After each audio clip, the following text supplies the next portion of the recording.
Creative Parenting with Nina Meehan is brought to you by Bay Area Children's Theater. My guest today is Edan Lepucki. Edan is the New York Times bestselling author of the novels California and Woman Number 17, and the editor of Mothers Before, Stories and Portraits of Our Mothers as We Never Saw Them. She also recently published a piece in the New York Times entitled, "Don't Play with Your Kids, Seriously," which caught my attention. The article was a celebration of imagination, play, and independence for kids, and I'm really excited to speak with her about it because in my family, my kids are all super into imagination play, at least my two little ones. And I think that there's something really powerful about imagination play and how it fosters independence in kids. And what my conversation talks about is giving kids that freedom to create their own worlds.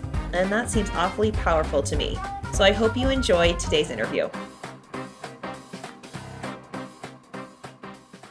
Today, my guest is Edan Lepucki. Edan is the New York Times bestselling author of the novels California and Woman Number 17, and the editor of Mothers Before, Stories and Portraits of Our Mothers as We Never Saw Them. She also recently published a piece in the New York Times entitled, "Don't Play with Your Kids, Seriously," which caught my attention. The article was a celebration of imagination play and independence for kids, and I'm really excited to speak with her about it. Welcome, Edan. Thanks for being here. Hi, thanks for having me. So, what inspired this piece in the New York Times? Well, I will first say that they made it clickbait by calling it "Don't Play with Your Kids, Seriously." I was gonna ask that. It was a little bit, I'll say, chagrined to see that they had given it a sort of more controversial title than what the essay suggests. But when I just turned 40 and I wrote for my Instagram, I wrote a little like fun 40 for 40, like sort of, they were kind of silly little life wisdoms. Like one was like, anytime a baby touches your nose, make a fart sound. Pink looks really good on a Christmas tree. Life is short, order the Arnold Palmer at lunch. I mean, they were like so silly. And then one of them was, I don't play. I said, moms don't play. Moms create the opportunity to play. And a lot of people were commenting, and these were just friends. I don't have like, a big Instagram following. I'm not like an influencer, but a lot of people were like, I totally agree, or I wish I could do that. And so I thought, oh, that's interesting. And I love this column in the New York Times Magazine. It's called Letter of Recommendation. And you can people have recommended all kinds of things from like the McDonald's filet of fish to hysterectomies. And so I was like, a recommendation about this. I wouldn't call it a parenting style, but just sort of my philosophy of, I realize that I don't like to play. I'm a playful person. I like to joke around. I'm a writer. I write fictional worlds. So clearly I use my imagination, but I really don't like to get on the floor and play dragons. I don't like to play Barbies. I hate when the Nerf guns come out. And don't we all? It doesn't make me a bad parent to say, I don't want to do this. There are certain things that we do together, and there are certain things that you guys do as siblings or you play by yourselves. Just like there are things that I do that you don't want to do, and that's okay. And it's taken a while to kind of get that rhythm, and every family is different. And if somebody likes to play with their kids, I think that's great. I think that means you recognize that that's fulfilling to you. But I think it's okay to make that boundary. I love how you're talking about the idea of a boundary and us as parents having space and kids having space. I mean, I think that notion of independence is so important. So I do have to ask you, okay, so if you were to have titled it, what would it have been titled? Well, on Sunday, when this is coming out, in a couple of days, the print edition will come out. And I think I saw the proof of that. And I think it says Letter of Recommendation, Not Playing with Your Kids. And so it's like I'm writing a recommendation for not playing with your kids, but I understand online that's not sexy. It doesn't really work. Yeah. So I think the gist of the article is, if you don't want to, don't do it. And I noticed, I mean, it's, it's if you don't want to, don't do it. But you also then describe what giving that space has allowed for in your house. And, as a person who spends my life in the world of imagination and creativity for kids and giving parents the tools to encourage that, I Yeah. loved your concept of give space and something will fill it. So could you talk a little bit about your kids' imagination play, when you first noticed it, and how you feel like you've made space for that? Yeah, I mean, I think that's one of the most pleasurable things about parenting is to be able to see your kids do things that, I mean, they're wackadoo. They make up the coolest things that I honestly I'm just in awe of, and I love to sort of observe it. So my Completely. son, he's almost 10. He'll be 10 in a couple days. He has a crazy imagination even now. He sometimes gets in trouble because he has a hard time discerning between imagination and reality. He's one of those children. So he has really led the charge with all the siblings, and he's even led the almost 2-year-old into doing that kind of play. So as a young, he had that intensity from day one, I feel like. And so the games that we could do together really the only thing we could really do is talk and read Mhm. together, because those were things we could meet on the same level. And after that, it just felt like he had so much energy and he was so intense that I just found it better if he could talk to me about what he was going to do. And then I would kind of be like, well, what if you go in your room? And I would kind of present an area for him and he would just go for it. And we had kind of a lot of things like we had blocks, we have these little fun stools that you could pile up. I'd be like, here's some shoe boxes. And I would just sort of give him the materials and then walk away and kind of also be okay with saying, I don't want to play, but I want to see it when you're done. So go create, we would call them structures. So oftentimes it was sort of enough for me to say, like, show me the structure when you're done. And then, of course, he would pull me in and I would be appropriately amazed and, marvel at all the things and allow him to show it to me. Um, and I felt like that was a nice balance. So you literally This, were creating space and structure. I mean, you even called yes, yes, I mean, you even called it yeah, structure. And then yeah. what I'm hearing is you actually watched that kind of pass down from kid to kid. I mean, your 2-year-old is engaging with this now. I mean, he's 2, so it's within, Yeah, within it, 2-year-old bounds. it's growing. And I think, of course, if you have only one child, I think that's a more challenging. There are other times when they're going to need you more than if there's multiple kids, and I totally recognize that challenge. And I don't have, and it's a different family. Everybody's different. But yeah, they together, well, they play separately a lot. Like my middle daughter likes to be alone. She's introverted. She is happy to play by herself, and she would play all day kind of realism games. And so them kind of compromising is really interesting to watch.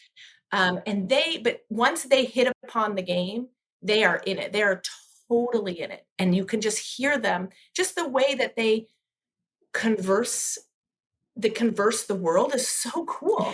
And they will take over I mean, it's kind of annoying because there's just nowhere to sit after a while, but they take over the whole, then it spills over into another area. And I try to not be too stressed out. I always am like, you're gonna have to clean this up. But I also like, well, I don't want them on TV. I don't want them to be watching TV all day. So I have to be ready for the kind of chaos that happens with play. And then, their little brother is kind of toddling around in the background, or they'll make him they'll make him a giant in the game. And he's starting to really like to take a creature and make it roar, or he's liking to play. He's obsessed with trucks. So he'll sort of start playing with trucks. So you can see that he's learning from them, that that's what they do, and recognizing that there's a few things that mom does. Mom brings snacks, mom does cuddles, mom reads, mom will tickle, mom will crack your back, which is probably against the pediatrician's orders. If you're 10 and you like back cracked, I might be doing that. But mom is not invited to play these other games. They're for children. And that's what's so great about them. I love how you're talking about how, because every kid is different. I mean, I have 3 kids and all 3 play differently. Absolutely. But I love how you're talking about how Imagination Game has invited them to learn how to meet each other in the middle of where they need to be, and that negotiation. I mean, and it sounds like Yes. that's a very, again, an independent negotiation where you don't have to have this heavy hand saying, all right, who's going to compromise here? What I'm hearing is that they're finding it themselves through the imaginary lens. Yes. And it's been interesting because the older one, he recognized what's happening where he's like, Ginger, every story needs conflict. You need conflict in the story or it's boring. And then she's like, but you're trying to kill every character. And so then they have come up with ground rules. So he'll say, how about this giant robot comes, but don't worry, he's not going to hurt anyone. So they kind of are recognizing their needs, and it's really cool because when I get involved, of course, they're always screaming at each other. I mean, it's not like this is like some idyllic thing where they're playing for hours and I don't have to. They're being like, ah, yeah! Like they are screaming at each other. That is part of the game. But I don't think I help by trying to intervene too much. Of course, if someone starts hitting, then I have to come in and do my whole thing, you know. But it is really, it gives me hope that if they can work together, two very different people with different desires and pleasures, if they can work together and have fun, then like anybody can. Well, and it sounds like you've got two emerging writers. I mean, you know, the idea of like your 10-year-old being like, so we got to introduce the central conflict here. And what exactly is this character's arc? Like my 10-year-old is totally in that same zone. So they should meet each other and play together because it would be epic. But so you are a novelist. So you are a creative person yourself. I am. And Yes. how has your creative side influenced how you parent your kids? Like how has having that as just part of your being, your essence, influenced you as a mom? I think this is such an interesting and good question because nobody's ever asked it to me. I think there's a couple things. Like I think I'm a novelist because I love reading and I like writing sentences, but I also am just really interested in people and like why people do the things they do, which is why I like being a parent. I like watching the human brain develop and see how they respond to new things. Like I like watching that. And I think that that's my skill as a parent, is that I'm offering them the opportunity to watch the world in a deep way, or at least I hope I'm doing that. And I also think I really value my time alone. Like if you are making any kind of art, whether it's music or theater or writing, you need a lot of time by yourself. And that can be really hard with kids to be like, I need this time to like fill my creative well. And it is sort of antithetical to my kids. So that can be an interesting tension. And me always feeling like I want to be able to show them how deeply I love them and also how I need to sort of go away from them to make the thing that really fulfills my soul on this very deep level. So yeah, I mean, you would think I would be so good at imagination play and I would love telling stories to them, but I hate both of those things. And I think it's because that's a very private thing that I do alone. See, that is so fascinating to me because I am a storyteller and a theater artist, right? So my version of creating stories is very collaborative and very out there. And I do, like, for me, it is really fun telling stories with my kids, for my kids. But I have other things where, like, I do not play Legos. That is not how my brain works. It's like not a thing. It's like so hard. I don't know how they're so good at it. I don't understand. But like I really appreciate what you're saying about, again, that boundary of this is mom's space to be creative and this is your space to be creative, and honoring that and knowing that, you know, what you said, it feeds your soul, and I would imagine it's feeding their souls as well, which is really beautiful. Yeah, I mean, I think I'm not good at sacrificing, I guess I would say. Like I do so much for them and I love them, but I want them to see me like having my own life and having children also, like not feeling like you have to do one or the other. Like you can have a full life and still be very involved in your children's lives. I love that. I'm just going to repeat it. You can have a very full life and still be involved with your children's life. I think that is a message that, I mean, honestly, I think we need to say it like 20 times a day because it's yeah, and I say it to myself all the time. It's not like I've found this perfect balance. I don't think any of us have. There is no perfect balance. I mean, that's the whole point, right? If you had like one gem of wisdom to impart to parents about imagination play and independent kids, what would it be? Like, let's say, you know, parent of like a 2-year-old and a 4-year-old just really entering this zone of where this kind of play is possible. I would say create the opportunity for play. So find a space, give them some interesting things. And I think if they're not automatically doing some of it on their own, just sort of bit by bit, like leaving them for 10 minutes or 5 minutes, whatever it is. And just even saying, oh, you're going to do this on your own for a little while. Show me when you're done. That's what I would suggest. And then slowly it will grow. And then they really won't need you anymore because they are better at it than you are. Their brain is better at it. That's just scientifically, Alison Gopnik is like, kids are better at this than 100%. Their brains are designed to have play teach them. I mean, that's how they grow. That's how they learn. And I think that's so important. It's so cool. Like, yeah. And how kids, like, they'll go do something really boring. Like, well, now this is pre-COVID, but they'll go to like the DMV with you, and then they're playing DMV at home, and they're processing what they did in play. It's so when interesting. COVID first hit, my daughter went through this phase where it was so clear she was processing shelter in place. She would only talk to me via text message. So she would pick up her imaginary phone and text me and say, Mommy, I'm wondering if I could have some Cheerios. Send. And then she would only respond if I then picked up my imaginary phone and said, totally, we can have fruity Cheerios. Send. Like it was, and it was so, it lasted like about, I don't know, maybe 8 to 10 days. And it was so clear she was processing something that, I mean, none of us knew how to process, right? Like, Yeah, you know? All right. So, I mean, it was fascinating. Edan, I have so loved talking to you, and I have 3 silly question speed round to finish up here. Okay. Here we go. If you could invent one completely crazy thing that doesn't currently exist and would make parenting a little bit easier, what would it be? Oh, I immediately know the answer to this. And like a magical, this is a 100%. Go magic. Go magic. It actually happened. It's a magical dust that makes them bathe, have pajamas on, and I'm in. Yes. All right.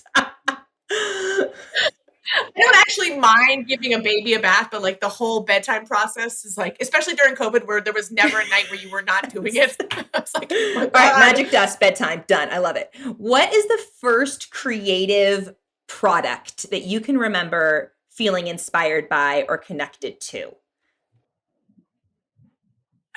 The first thing that came to mind was Madonna songs. My sisters and I had like Madonna inspired boots and clothing, and we would make these videos based on like we would just get into the groove, and like that was the first thing that popped is so good. Yes. That made me like I was working out the other day and a Madonna song came on randomly, like a straight up like 80s Madonna song, and I was like, yes, why do I not listen to this all the time? And like, why do I not work out to it? Because boy, it was inspiring. All right, what is one word or phrase that like if I came to your house, I would hear you say the most often to your kids?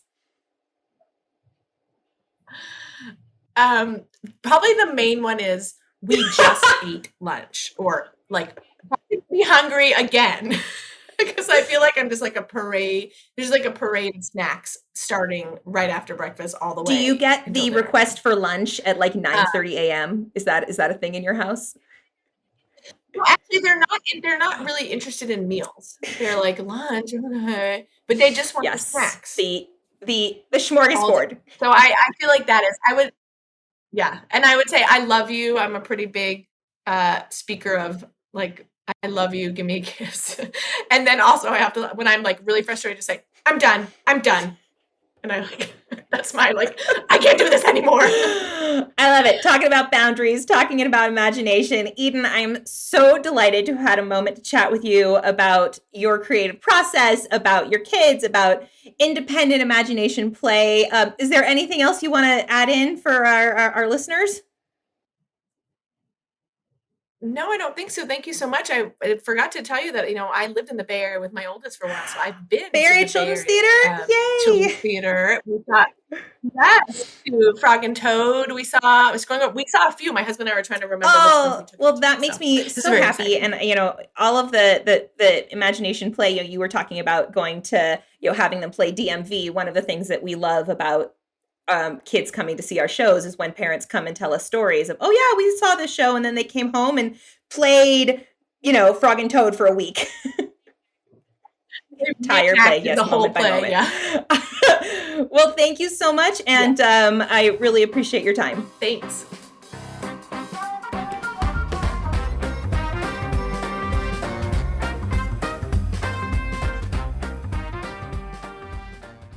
Oh, I had so much fun talking with Eden about all things imagination and play with kids, and how really we as parents, we don't need to play with them, and how powerful that is. So I'm thinking about this idea of us being responsible for creating the space and structure for imagination play, and then just letting our kids go and do. And here are just a couple thoughts on how we can create that space and structure. And I think it really matters because each child it's going to be a little different, and different kids have different needs. My oldest, he's a writer. He likes to take ideas, and he's also a huge reader, and he likes to take ideas from things that he's read and repurpose them and repackage them and use them inspiration in his writing. Whereas my two little ones, I just need to literally open the door and let them go outside. And as soon as they're outside, it's like this whole world emerges in their heads. But here are a couple ideas, just in case you want to start exploring that idea of giving space and structure. So, first of all, anytime we can give our kids, tools, empty giant refrigerator boxes or Amazon boxes can become boats and spaceships and trains, and they don't need to be fancy, right? Literally just the kid just needs a cardboard box. And I know we joke about, oh, well, they didn't like the holiday present. They just wanted the box, but like that's real. So giving our kids permission to play with what we see as trash, I think, is a great way to create space and structure. For some kids, it's going to be about asking prompting questions. Oh, I see you're drawing something. Can you tell me about it? And letting their imagination flow by talking about the world that they're creating on page. And for others, it's really going to be about taking something they are passionate about, like the zoo or animals, and giving them space and structure to teach you about those things that they are passionate about. And then maybe even giving them a couple prompts about, well, can you imagine what it's like to live in the zoo? And getting them excited about something they already know and love, and allowing that to become the space and structure for imagination play. And, when in doubt, build a fort out of blankets and pillows and let them just create their own world. And if we can just get out of the way and go hang out in the kitchen, I assure you that fort is going to turn into something amazing.